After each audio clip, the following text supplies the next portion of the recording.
এক শতাব্দীরও বেশি সময় কেটে গেছে টাইটানিক তার প্রথম যাত্রাতেই ডুবে যাওয়ার পর। কিন্তু তুমি কি জানো, এই জাহাজ এখনও পৃথিবীর সমুদ্রতলের সবচেয়ে গভীর এবং অন্ধকার জায়গাগুলোর একটিতে নিঃশব্দে শুয়ে আছে? আজ আমরা ডুব দেব সেই গভীরে, জেনে নেব টাইটানিক আসলে কত নিচে রয়েছে আর কেন সেখানে পৌঁছানো এত ভয়ানক কঠিন। ১৯১২ সালের ১৫ই এপ্রিল উত্তর আটলান্টিক মহাসাগরে একটি আইসবার্গের সঙ্গে ধাক্কা খেয়ে টাইটানিক ডুবে যায়। সেদিন প্রাণ হারায় ১৫ শতাধিক মানুষ, আর বিশাল এই জাহাজ হারিয়ে যায় বরফ শীতল পানির নিচে। কিন্তু প্রশ্ন হল, টাইটানিক ঠিক কোথায় আছে? টাইটানিকের ধ্বংসাবশেষ সমুদ্রের প্রায় ১২,৫০০ ফুট নিচে অবস্থান করছে, অর্থাৎ প্রায় ২.৩৭ মাইল বা ৩.৮ কিলোমিটার গভীরে। একটু কল্পনা করো, যদি একটার ওপর একটা আইফেল টাওয়ার বসানো হয়, তাহলেও কেবল টাইটানিকের গভীরতায় পৌঁছানো যাবে।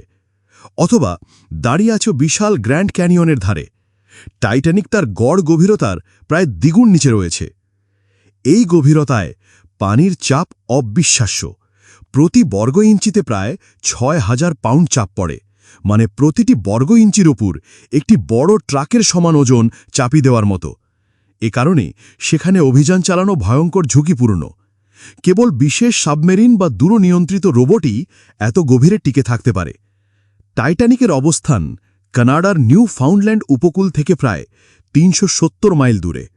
১৯৮৫ সালে যখন প্রথমবারের ধ্বংসাবশেষ খুঁজে পাওয়া যায়, তখন দেখা যায় জাহাজটি ২ টুকরো হয়ে আছে।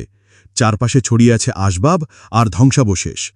গভীর অন্ধকার, প্রচণ্ড চাপ আর দূরত্বের কারণে টাইটানিক দেখতে যাওয়া আজও খুবই বিরল এবং ভীষণ ব্যয়বহুল।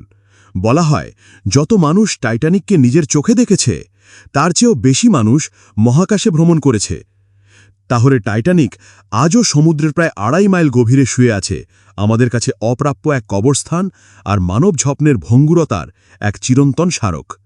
ভিডিওটি ভালো লেগে থাকলে লাইক করো, শেয়ার করো আর সাবস্ক্রাইব করে পাশে থেকো ইতিহাসের আরও অজানা গল্প শোনার জন্য।